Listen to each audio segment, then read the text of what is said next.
Here we're talking about the future. And I'm not a tarot card reader. I don't have a crystal ball in front of me. And so when one refers to the future, it gets rather complex and quite worrying. But I'm certainly trying to share my experiences and my thoughts as we're at least facing them in our firm. And then I read on the internet an awful lot at this moment in time.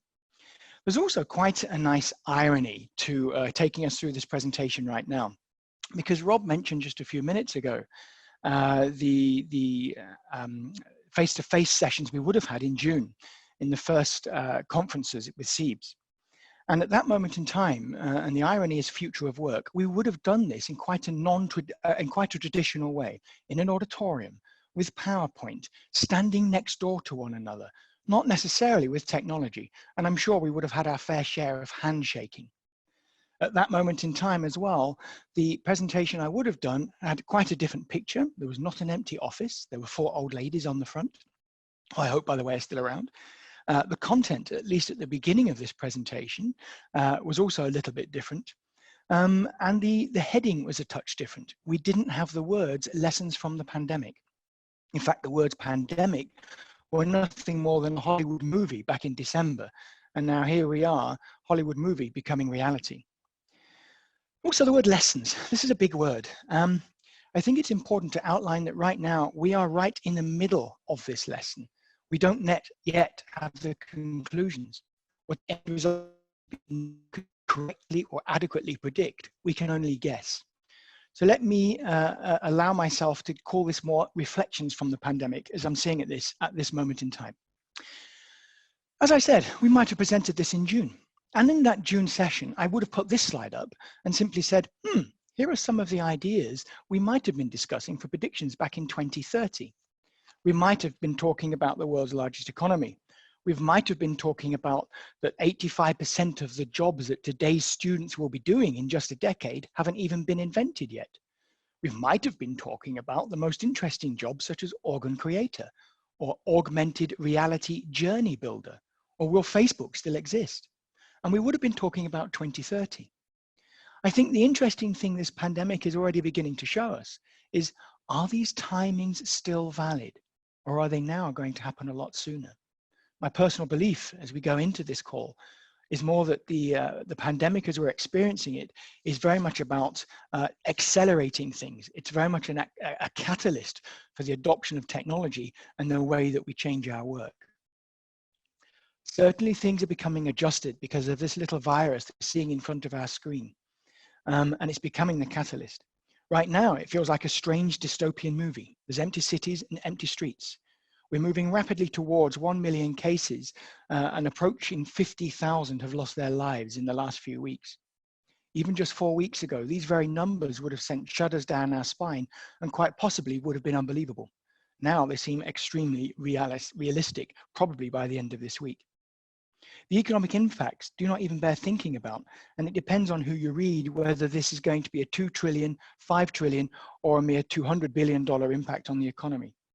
What we do know is that whatever's happening right now is grave. From tourism to travel, cars to cruises, food and fashion, and so on, business models of all of you online are being impacted, they're being destroyed, they're being cleaned out, and they're having to be rebuilt. Our business leaders are having to readjust, to rethink and rebuild. Not only our business relationships, our customers, our supply chains, everything we knew, everything we were used to, everything that was familiar is now beginning to change.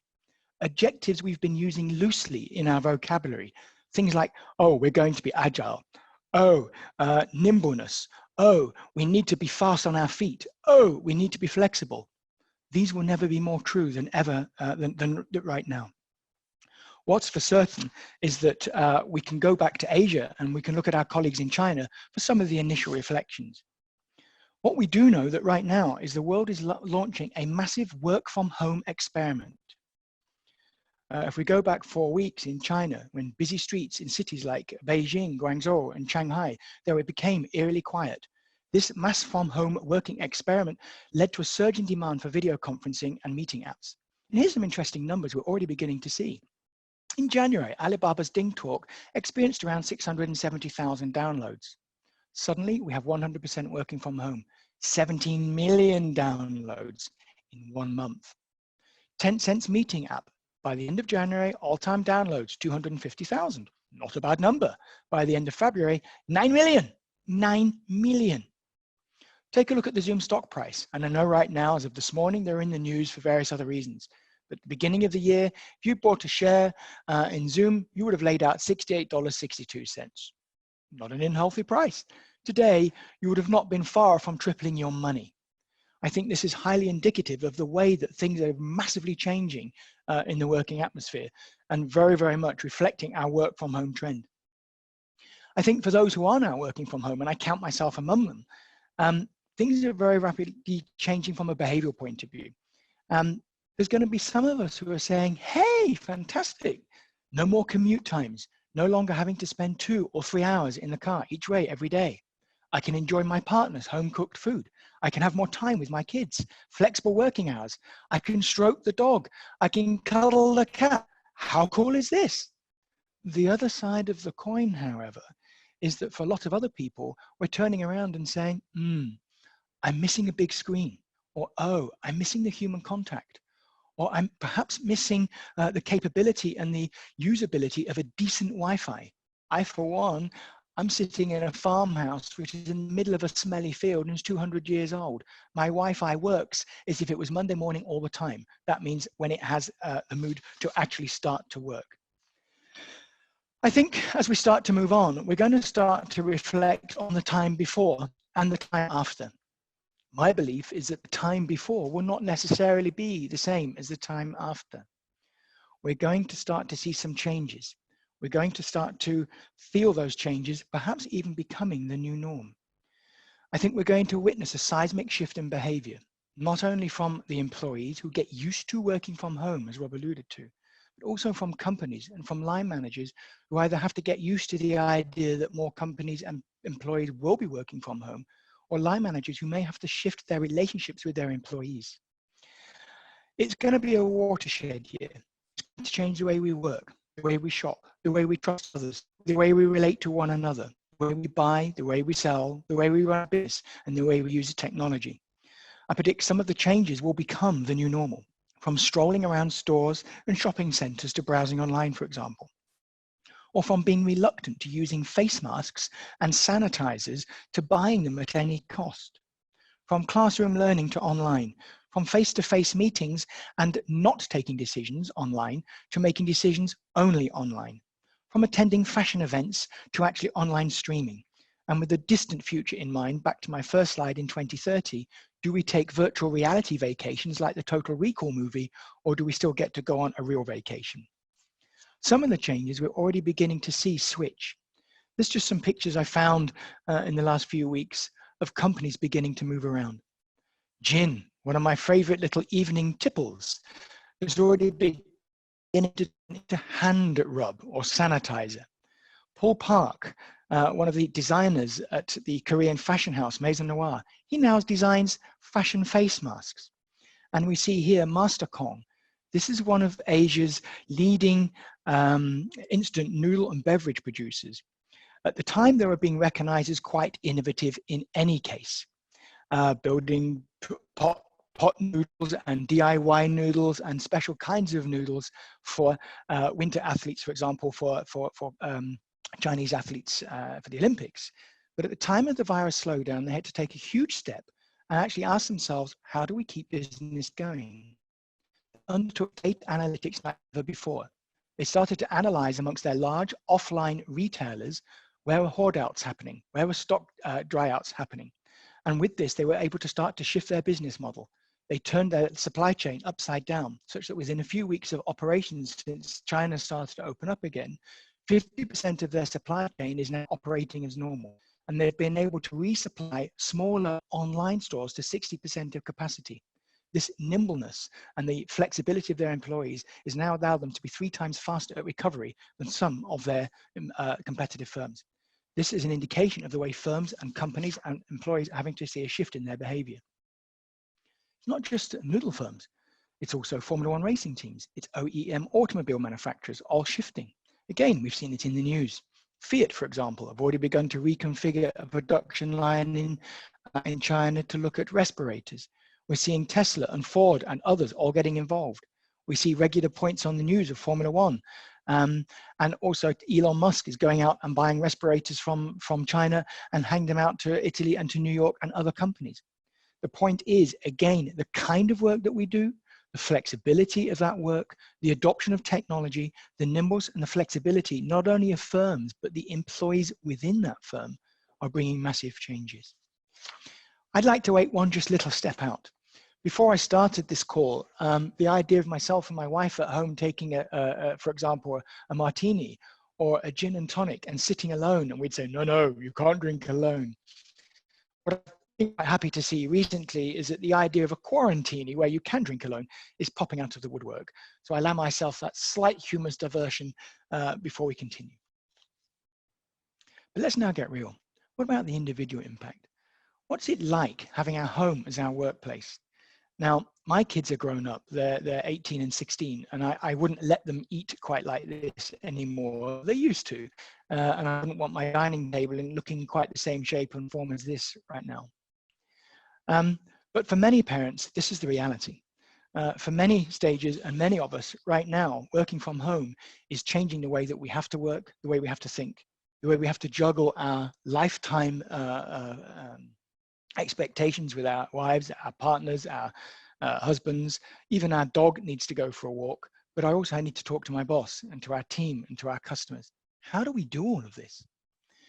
And I think this is where we can start to look over towards China once again and look at some of their experiences. Earlier, I referred to DingTalk, I referred to Tencent, we can refer to WhatsApp. And this is changing, and these technologies are changing and very rapidly the way we're going to work now. In Europe and US, perhaps working from home is not such a novel idea. It's somewhat more common, and perhaps a little bit less so in certain Asian markets. A study was done in the beginning of this year by IWG. It was a global workplace survey, and it actually found that 51% of Chinese companies were happily saying, yeah, sure, we do flexible work hours, compared to 69% in America. But what does flexible work hours mean? Flexible work hours doesn't necessarily mean working from home. It might mean starting a bit later, or finishing a little bit earlier, or helping get the kids up from the kindergarten. And actually, anecdotal evidence has started to show us that around 43% of Chinese workers had some element where they could work from home, but not so intensive as one might have assumed. But all that changed in February. Suddenly, 100% were working from home. Company practices and HR departments all over the organizations and all over the country were having to adapt really fast. For example, workers who used to clock in and clock out were now using DingTalk to send a check-in photo. They were actually doing something. Line managers were having to have phone calls with their employees on a regular daily basis. Some managers argued it's so I can keep my employees under control and they know what they're doing and they're all on one page. Some of the employees on the receiving end of those daily calls and check-in calls might have argued, hang on a minute, this is over control, we're big enough, we're old enough, and we also can be trusted. And so what is happening and what we've started to experience, and when I talk to my own team sitting in China, is that a lot of the experiences, not only am I working from home, not only am I having to use new technology, this is having a pretty vast impact in the way that I'm relating to my firm, the way that I'm relating to my colleagues, the way that my relationship with my boss is changing. Is there more trust? Are we having to trust each other in a different way? Attitudes for this are having to change. So for me, this outbreak is another chance for companies to effectively re-examine their relationship with their employees and to elevate effectively a focus on people and to ensure that culture and corporate culture can be mutually beneficial, not only for the company now, but for the organizations and for the employees around it. So what does all this mean as we move ahead? I think number one, as I've said, this virus is going to be an accelerant, and I'll come to this point in a minute. Number two, again, we're going to see significant organizational changes being accelerated. The important message is many of these would have happened anyway, and I'll come to this in a few minutes, but I think now they're going to change. And the third one, and Rob alluded to this, I like this very much, many of us are now tasting homework for the first time. For sure, homework will be great for some. For others, it's not gonna work, and they're still gonna need the connection. On to the acceleration. I found this diagram online from Heather E. McGowan, and it was actually from a recent Forbes article, but I thought it was useful enough to show you. Of course, the numbers are dummy and there's not any specific accuracy in terms of timelines in here, but it's a very nice, simple picture. We can see that the change rate is increasing. Talk of change, talk of industrial revolution, talk of changing work styles and technology adoption. This is not new. It's actually been around for a couple of hundred years now, since the Industrial Revolution. The way we do our work with mechanization, again, is changing. What's important is that change rate is exponential and it's getting faster. Of course, human beings, being what we are, we don't always love change. We'd rather watch, sit on the fence and see how it works, and the majority is followers and we're not leaders. But now we're being forced into a new kind of environment. We're being forced to do something different. Let's just take a few minutes to consider 5G, for example. 5G is a fantastic technology and really superb for a home-based workforce. It's only in Asia, it's not really yet coming into Europe, and is likely to get delayed.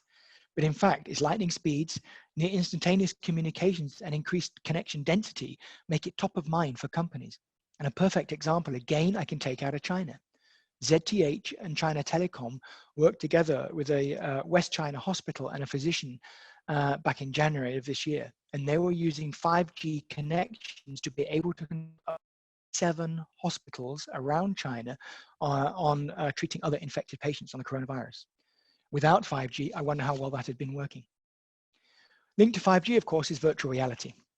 Virtual reality, for many of us on this call, is still probably the idea of wearing a Google pair of glasses or a 3G or 3D kind of immersive program on your mobile phone, and you might be sitting back and going, yeah, it's great for gaming. My son would love it.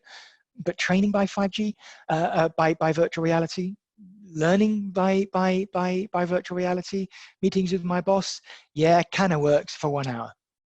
The fact is, more and more companies are starting to use it. Even in China, we found various companies starting to set up online organizations with cloud technologies for virtual reality training. We've been using it more and more in the firm where I'm looking at. And again, the fact is that we're going to start moving towards this faster than we might otherwise done. I'm not talking Star Trek holodecks, but I am talking a change in the way that we start to adapt. We will also see more entrepreneurship. Person-to-person sales, bricks-to-mortar sales will get and have been severely restricted. And we're going to see a lot more agility and a lot more thought and a lot more, I think, entrepreneurship in terms of behavioral desires in behalf of organizations to their employees. Here's an example, and now I must apologize for my Chinese pronunciation to the Chinese callers here. There's a cosmetics company. It's called Ling Qing Shan. At least I think I've pronounced that right. If I haven't, feel free to write your rude comments to me. I apologize. This store was forced to close 40% of its bricks and mortar stores throughout China during the crisis. And all of them, of course, in Wuhan. Over the Chinese New Year, it led to a 90% decrease, 90% of its in-store sales. Learning from WeChat and Deverage stores, it immediately turned its beauty advisors into online beauty advisors. It leveraged virtual reality, it leveraged technology, and the first thing that it was able to do was give beauty advice, albeit online. Valentine's Day, they had 60,000 would-be lovers dialing in to check the right cosmetics. What happened? In one day, they sold 400,000 bottles of camellia oil. They increased their sales in Wuhan year on year by 200% online. The question is, will they end up reopening their stores, or do they keep this online? Because of course, there's also no cost of sale, or less cost of sale. Croatia is a social video platform. They promoted online education with the Ministry of China. We're also seeing major restaurants chains throughout the organization half cooking food and delivering it to homes, sales online, because the idea of home cooked food would suddenly take off. But of course, a lot of people sitting at home aren't used to home cooking. So here's one we ready-made for you, stuff it in the microwave, finish it off, add salt and pepper, job done. Again, it's entrepreneurship, and it's teaching every employee to think different, expand their mind, and at the same time, organizations to become a lot more nimble. I mentioned that organizations will have to restructure. This is actually a chart or a version of the similar chart I would have shown in a face-to-face meeting, a face-to-face presentation. What's happening now is that this advisory against travel became a mandatory expectation. And I think what we've seen is that giant corporate campuses have become ghost towns. Workers are now turning to Zoom, to Slack, to Skype, to Teams and other video conferencing apps as the new hangout locations.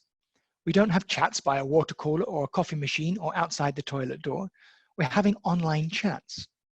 Bosses are having to learn that out of sight doesn't necessarily mean out of mind. For companies large and small, the business is still going on, thank goodness. Workers are juggling deadlines and dog walks. Workers are having to juggle calls with their boss or calls with their customers with managing kids' homework. Colleagues are actually talking even more. And Rob mentioned at the very beginning of this call, he has a daily talk with his team. We have a weekly happiness call with my team. And I'm actually forbidden talk about work in our happiness calls. We're talking about ourselves and the amount of humor, the amount of ideas that we begin to share. We're having conversations with one another's kids we'd never even met before. And the camaraderie and the spirit between this team is much, much stronger than before the COVID-19 outbreak. I think we're also going to see a lot more energy towards company hierarchies. I won't say they're now going to be maybe withdrawn. I think they will be withdrawn. There'll be a huge growth in autonomous teams. Hierarchies may become an old-fashioned word. Perhaps wire-archies will be more appropriate. They'll be flatter, there'll be quicker decision-making. Mistakes should be allowed as long as we recover quickly. Employees will have to become a lot more empowered and a lot more agile. And finally, in terms of organizational shift, there's going to have to be a huge culture shift with this. I mentioned allowing mistakes. I mentioned fast recovery. A lot of firms have been explaining this and playing with this, but we're going to see more of this as we move ahead. Examples will start to abound. Of course, at the moment, we can still look to our, let's call them technology big organizations, just Google and Amazon, 2 pizza-sized teams, and Netflix as examples, but smaller companies and others will follow. Let's just take a pause and just for one moment ask ourselves, oh, this sounds interesting, but what happens if this had all actually happened 15 years ago, in 2005? In 2005, CEIBS Business School was only a decade old. Facebook was just an idea in the minds of a few American college kids. Skype didn't even have video. And actually, Instagram and WhatsApp, well, what was that anyway? We had laptops like these photographed. We had Nokia mobile phones like those photographed. Smartphones didn't exist. And any talk of social media at that time would have been, at least in my case in the UK, going online to a rather rudimentary internet and using a website called Friends Reunited, where I could find my old buddies from school and connect with an email address. But the interesting thing is, the following year, the world would literally change. If we talked about educational technologies in 2005, we would have been doing nothing more than talking about an organization updating its in-house IT system and allowing us to actually maybe talk to one another with a more robust email setup. 2007 was the breakout year. And that's when all of these items which are now appearing in front of you started to appear. Hadoop, which is Netscape, Airbnb, Kindle, the cloud, Android, iPhone, of course, Twitter, LinkedIn, iPhone. It seems like a long time ago because they've been embedded into our lives, but it's not. It's only 13 years. If some of you have got an 18-year-old kid on this call, 13 years, they were only 5, but it sounds like a long time, but it's not. In the scheme of things, future of work already has changed a huge amount. And I think I would like to underline that message. What's happening now, while scary, while a little uncertain, while being accelerated, was anyway happening. And if you as an organization, if you as an employee or as a line manager weren't already thinking about adapting your structures, your culture, your way of communicating, your IT networks, you were anyway falling behind. This allows you and gives you the reason to become a little bit faster. This was new in 2007. Today, you cannot imagine life without most of these things. Indeed, it gave rise that we know and love today. For example, Uber, the world's biggest taxi company, doesn't have a taxi. The world's biggest movie broadcaster in Netflix doesn't have a cinema. Airbnb's hospitality doesn't have any real estate. And Facebook has no content. This happened a few years ago. So what would I like to underline, and I think this is shown here by this report from the WEF. The World Economic Forum have been looking at the future of work now for quite some time. And this is from their report in 2018. And even now, just looking at this chart, I'm seeing words like user and entity big data analytics. I see web-enabled markets, Internet of Things, machine learning. None of this is actually even happening. As in, it's not new. It was happening and will continue to happen. In 2022, this was being expected. Maybe now it's next year. No one big different year. If you're sitting in a role on the right-hand side, like a data entry clerk, accounting or bookkeeping or financial analyst, dare I say, your job anyway might have been redundant in the next few years, or would have to be significantly reskilled and reshaped. So again, this gives us an indication of the kind of changes that we're seeing. I won't go through these, of course. We can see it because I know we have a lot of questions we'd like to answer as well. We could also start to argue, well, what's the implication? The implication is not new. There is still an inevitable gap between technology and skills. The technologies emerging, such as materials and big data and machine learning, it's still there. The reasons for adoption of these technologies, new markets, efficiencies, quality, product expansion, competitive advantage, still there. The only difference is the skills gaps which we were facing are becoming ever more relevant, especially today when we work from home. These are some of the jobs, just as we get to the concluding part slides, that we might have been looking at and we might have discussed how we were face to face. For some of you who may be saying, what the hell is a rewilder? That's effectively turning what was concrete green again. And who knows, these may not be in 2030, they might happen even faster. I've already mentioned culture. I would just like to leave you with these 4 words as a thought process to take away. Collaboration, it will enhance, it will become electric and online. Entrepreneurial spirit, this will take an ever increasing element within our work in terms of smaller organizations, bigger organizations, and taking away and removing bureaucracy where it's not needed and encouraging empowerment where it can be done. Bravery, why do we need a vacation policy if we're working from home? We could just say, look, I need to take a week off. I'm going to take it. I think Netflix already do this. Maybe the whole idea of vacation takes a different meaning. Dexterity, that's about fast recovery from failure and learning, not just agility. One thing I'd like to conclude with as we move ahead, sustainable environment. One of the things I personally noticed, one of our climate-friendly individuals, Greta Thunberg, who was rapidly facing environmental protests around the world towards the end of last year and asking for the world to pause and for us to set up and listen. Well, she's gone strangely quiet in the last few months, in the last few weeks. And to a certain extent, and no one could have predicted this, maybe she's got a slight wish. This is opening up our eyes around the world. We are having to take a pause.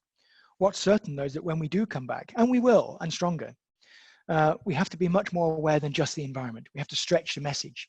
Your rebuild must be much more than just about the 3 individual circles here, but sustainability, sustainable profit, sustainable mobility, sustainable food production, health and clothes. For example, the company I work for is already beginning to play with polymers that, for example, could make a shirt last 100 years.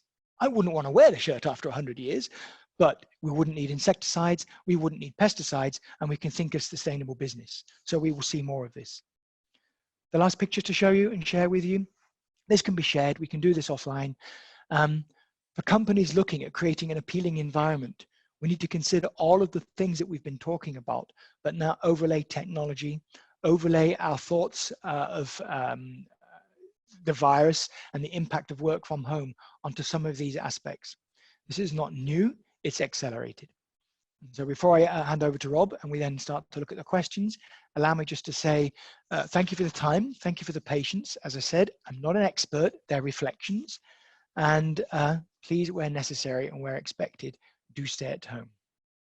Rob, over to you, and I'll leave this on the picture if you would like. David, thanks so much. I've got about 1 million questions already. You and I had a call yesterday already where we started this discussion. We're regularly having this discussion. We can do this offline because we do have a close relationship. and we can actually see each other face to face on a regular basis. So what I'd rather do, rather than you and I have a discussion, I'd like to go to actually a couple of experience sharing. We've got Frank Niedermann. Frank is on the call. He is also on our advisory board. He is a managing director at UBS, a service company in the end. He's responsible for APAC in Switzerland. And, you know, to get this as a response, it would be great to hear from you, Frank, just 2 or 3 ideas and feedback on your thought and responses to some of the thoughts that David has. Frank?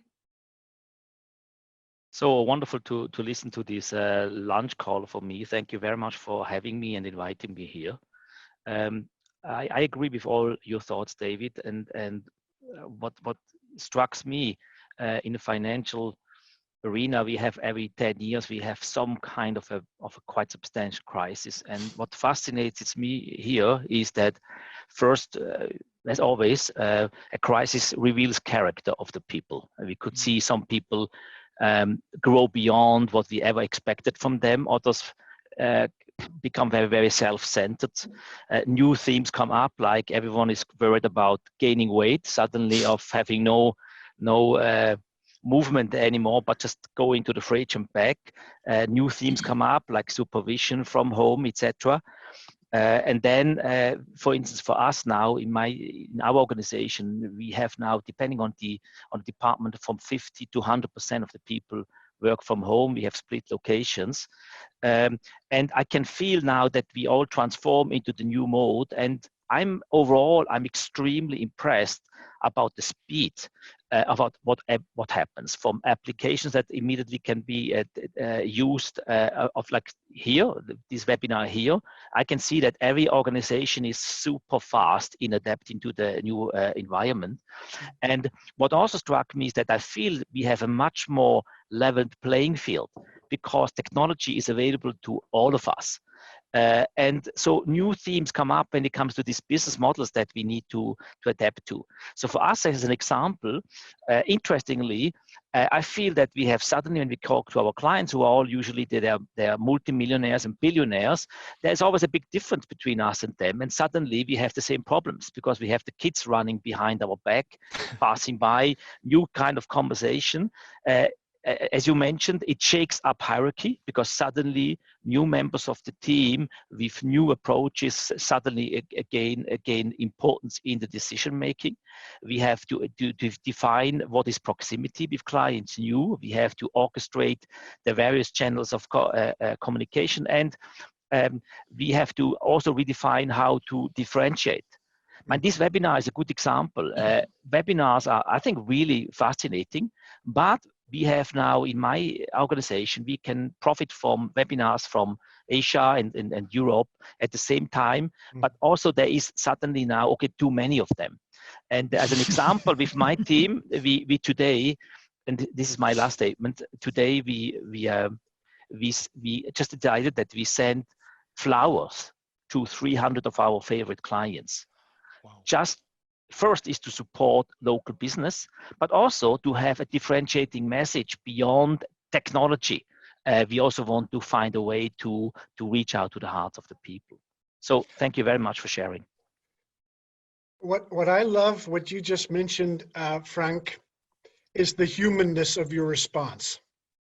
This is something that we're witnessing globally, is the humanness of work. You're not sending chocolates, you're not sending watches, you're not sending the old type of presents to these 300 clients. You're sending flowers. You send flowers to people that are close to your heart and not just close to your wallet. So I think that is really a fantastic way to end your inputs and your response, is the humanness. Thank you. We also have Nico Luxinger on the phone. He's an executive director at the Asia Society in Switzerland. Nico, do you have any very brief responses to today's inputs? If I can unmute you. There you go. Thank you, Rob, and thank you, David, for this presentation. I can just echo Frank that I agree with everything you've said. So 2 things that went through my mind when I was listening to all of you now. things that have changed in recent weeks here at Asia Society. The first one is in terms of global collaboration. So Asia Society is a global organization. We have 14 offices around the world, but those offices are actually very loosely connected. And I've advocated for more than 4 years now a stronger global collaboration, and it has never worked up until 2 weeks ago. So what we've seen, which I continue to find very fascinating, is that really the pandemic and the response to it has been a catalyst that now all of a sudden it's possible for different of those locations to collaborate much more closely.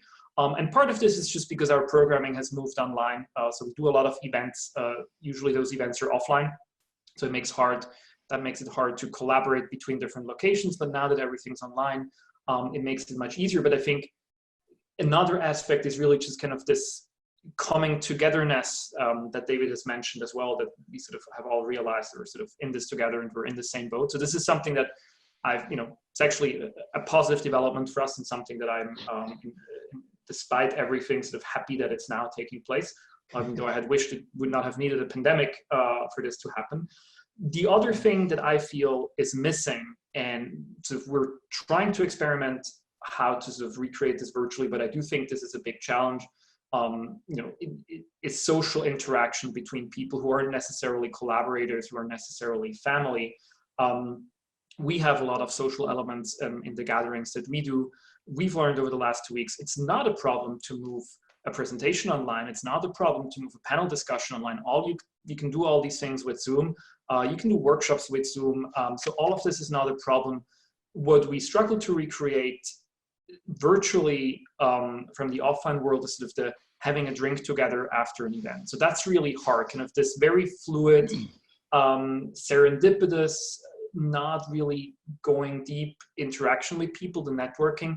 That's just incredibly hard to recreate online. I don't think it's impossible, but that's something that will take a lot more time and experimentation, and something that we're certainly trying to sort of figure out different ways of achieving while we're sort of putting everything online. Thank you, Nico. One thing, I as a tongue-in-cheek post yesterday on LinkedIn, I put a statement that says, who is in charge of digital transformation in your firm, the CEO, the CTO, or COVID-19? And the hard answer is COVID-19 is driving some of this. I had a couple CTOs not liking my tongue-in-cheek post, but it is enabling, it is driving the change going forward. So it is, even though it's a very, very negative thing for the world, it is hopefully going to have something positive come out of it with the way we work on bringing the future of work to now, to come back to David's topics. And then on the thought on the personalness and the humanness of about how do you handle the drinks, I've heard lots of, I've also received some interesting calls lately to have an online coffee.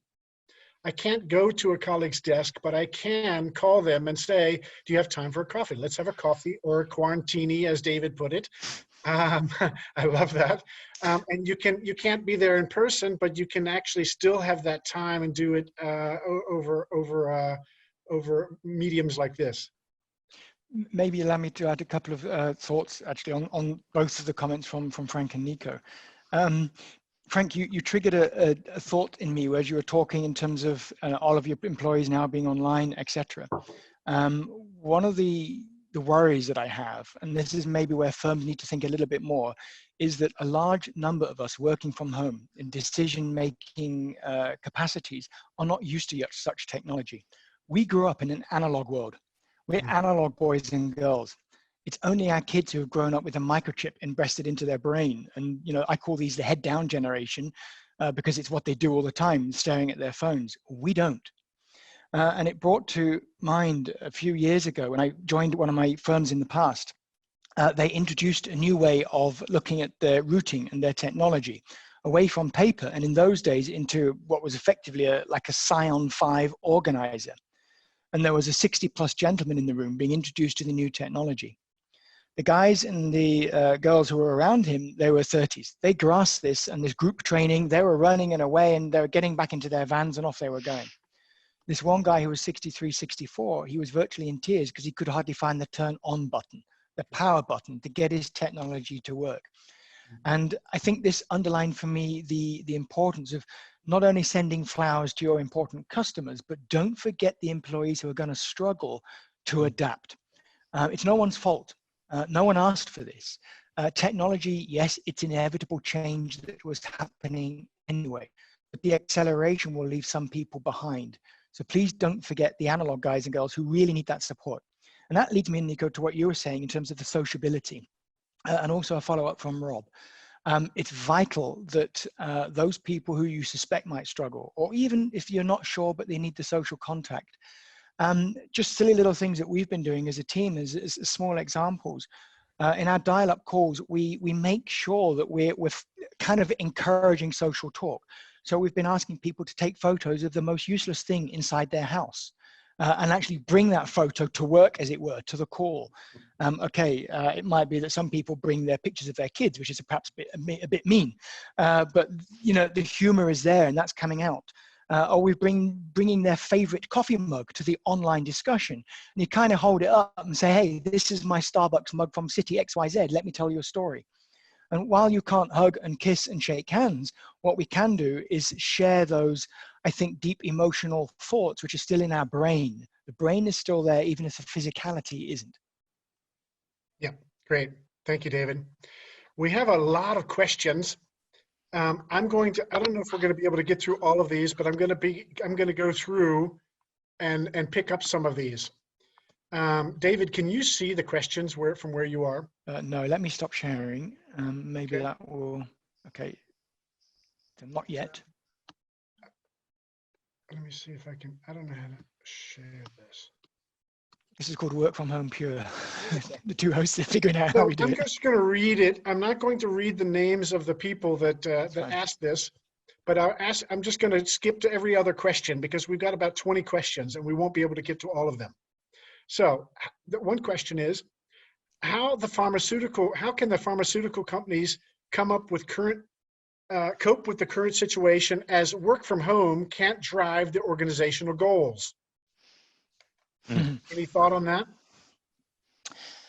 You know, I don't work in pharmacy, but I do work and have contact with the technological organizations and a lot of companies that are playing with R&D in factory situations. You can't play with test tubes at home. It's a matter of fact. They're not clean environments. They're not manufacturing environments. They're not the right environment. And so certainly what some companies are doing are bringing their people in on a rotational basis. So a kind of quasi shift pattern. Some guy goes in the morning, he goes home, and then someone else will continue where feasible in the afternoon, or day in, day off. They write up their papers at home. They do the technology and research during the day. I cannot at the immediate time think of any other options which are possible, but I'm sure that sharing ideas amongst pharmaceutical companies, because I'm sure there's not one faced with this challenge, but many, or other technology companies who are facing similar challenges, and pooling your ideas and resources will help the industry as a whole. Okay, thanks. Another question is, it says, just about the same time, global lockdowns of COVID-19 started in Western Europe. The company I'm working for announced a restructuring that could imply layoffs. I'm wondering if working from home right now is jeopardizing my options if compared to pre-COVID, i.e. work from office. There's a lot of questions in there. There's a lot of legal implications in there, and there's a lot of HR orientation elements within that. The first answer I'm going to do is ensure that you talk to your HR to understand what the real situation is really going to be, whether you're impacted, and whether that's performance related or not. So there's always legal aspects that one must consider here. From a pure opinion, and that's all I can share, my opinion, I would argue that as long as you're delivering on your objectives and you are still performing and you can prove you are performing, there is no reason to remove you on performance reasons, objectives. If you are physically unable to do your job because you are sitting at home, then you need to find a solution with your employer as to how you can do that in a safe manner at work. Yeah, that's a Pandora's box question. Yeah, that's a pretty loaded one. It's really tough, and we could write a couple dissertations just on this particular question. It's very, very rich. Out of time considerations, though, I will move on. Here's a good one. David, what about the other parts of the world? Other parts being? Well, your presentation, you're based in Europe. You're talking to, actually, you're talking to a very global audience. Last week, we had 22 countries represented. I won't know the statistics until after the call to find out where everybody of the 100, 200 people that are on a line right now actually are. But my guess is probably 30 or 40 countries. Okay. We know, yeah. But so you're speaking, people view you as speaking for Europe. What about South America? What about Africa? No. I was speaking, if you want, from a global perspective, as far as I'm able to do so with the experiences that we've got. When this was put together, yes, I'm sitting in Europe. Of course, I see my news dominated by Europe. But some of the reflections, and I pulled in quite heavily and intentionally here, China, because they've gone through this, which means we can start to learn from that and take some hints and tips from that. And whether you're sitting in Brazil or you're sitting in Timbuktu, those lessons are still very, very valid.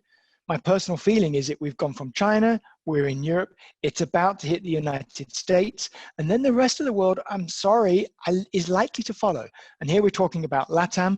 I might be talking about Southern Africa, unfortunately, in India. And here I would argue that the options and the impact is likely to be the same, although technology and its reliability and its dependability may be somewhat weakened. And here we're going to see an even bigger impact in terms of the impact on the economy, the technologies, the relationships with our firms, and that is yet to be seen what's going to happen. We don't want to get political here, clearly not, or make any projections about the actual virus or anything like that. We're talking about the effects on work out of that. I just want to make that comment to be clear. One question that was broken into two parts. The first part says, you mentioned that the skill gap is growing quickly, as that one slide, right? As companies cannot just fire the old workforce and hire a new one, which you well know in your current organization, which is a newly becoming industrialized company, right? Yeah. The skill gap requires a huge reskilling effort. Right. The question is, do you know any good examples of successful reskilling efforts? I've read and seen some. I had the privilege of visiting an oil company based in Europe and visiting their technology head office, effectively a digital hub. And a lot of the work they've been doing are, for example, with power station tower maintenance or oil rig maintenance. It used to be guy gets in protective suit, climbs under the oil rig or climbs down inside the chimney and will check it for maintenance purposes or safety purposes. Of course, in doing that, it's not that easy because they have to shut the whole rig down or turn off half the power station. So the costs are immense and enormous. Beyond my understanding, it's not my industry. Nowadays, they've been reskilled or could be reskilled to do drones. So they still have the maintenance capability. They still know what they're looking for, but how do you reskill a 50-year-old? You don't send him up a ladder. You give him a remote control. You give him a drone. You teach him how to fly the drone, use the camera, operate the gimbal, and therefore do the same job, albeit at a safe distance. And that for me is a fine example of how very manual labor, unsafe and cost intensive in terms of shutting certain areas of production down can be replaced by new technology. And that for me is a perfect example of future for work. You can take the same into a farm field. Why have a farmer get in a tractor, drive 2 kilometers to his field, burn the diesel, pollute the environment, take 3 hours walking up and down inspecting his crops, when he can sit in his farmhouse, enjoy a cup of coffee and send out Fred the drone to do the work for him, record everything, and he watches the video over dinner. Two more questions. And then I'm going to make a suggestion, David. We haven't talked about this, but there's 25 more questions. So we won't have time to go into them, but maybe post-webinar, we could actually plug you to help answer some of these online to get back to the people that answered. And this is without, don't quote David on this. This is his personal opinion, but some of the questions are very good. I'd like to finish with 2 though. One says, and this has to do with rest of world. I'm sitting in Switzerland where the infrastructure is absolutely best class, world-class infrastructure like you, David. However, one of the participants asked the following. Many thanks, Professor David. Very insightful. My question as an entrepreneur is, how do you get the best of your team working from home if you operate in a country with poor infrastructure, such as power supply, poor internet connectivity? How do you get them to embrace good work from home ethics and be efficient? Oh, that's a big question. I'm making the assumption we can start referring to countries like India, where if your work your power to your laptop is going for 2 or 3 hours, we can be happy. You have a postal service. I make the assumption. I do not know how reliable that is. I think I'd be trying to work out how much I can do in the time that I've got power and focus on that amount of time, and how I can set offline projects and inspirational motives and be using and looking for other services as and when I can. In the space of 2 minutes to find a detailed answer is rather challenging, but I'd happily also take that one and further that one offline as well. Yeah, I like this question a lot, because this is most of the world, actually, right? It's easy for us in Switzerland to handle most of this. It was pretty seamless working from home, work to home. Yet the rest of the world is not having the luxury that we have. The final question I'd like to address made me smile. If I can get down there, it says, question from my 4-year-old daughter. Why do some people not know how to switch on their camera? we start light and we end light, right? Because we only know how to use smartphones. Yeah, maybe, you're right. Answer from my 16-year-old son. Great. So what I'm going to do is we're going to send some of these questions to you, David, that we can answer together. We can have a follow-up session also with part of my team here. Thank you very much to Hannah, who sets this up for us. It's great work. We've still got 189 people online. We've still got 25 questions. Thank you very much for the participants. Sorry we can't get to all the questions. We are going to come back to you and give you at least partial answers on the questions that we're specifically referring to the future of work. If the topic didn't have to do with the future of work, we probably won't answer that. We will also ask David to give us a sampling of his slides. This is his proprietary data. It's not my proprietary data, so I can't send it to you, but he'll put together a selection of 5 or 6 or 8 of the slides, and we'll be able to forward those to you. Hannah will also send this all in a follow-up mail to you in the next couple of days, also asking for your insights and feedback to us on how we can improve and what other topics you would like to hear us be addressing in future webinars. So wherever you are today, be safe, stay at home, keep reflecting about these things, and most of all, stay home. Thanks a lot. Thank you, David, very much for your time, and for the other speakers, Nico, and for Frank giving us your insights. Thank you. Thanks so much.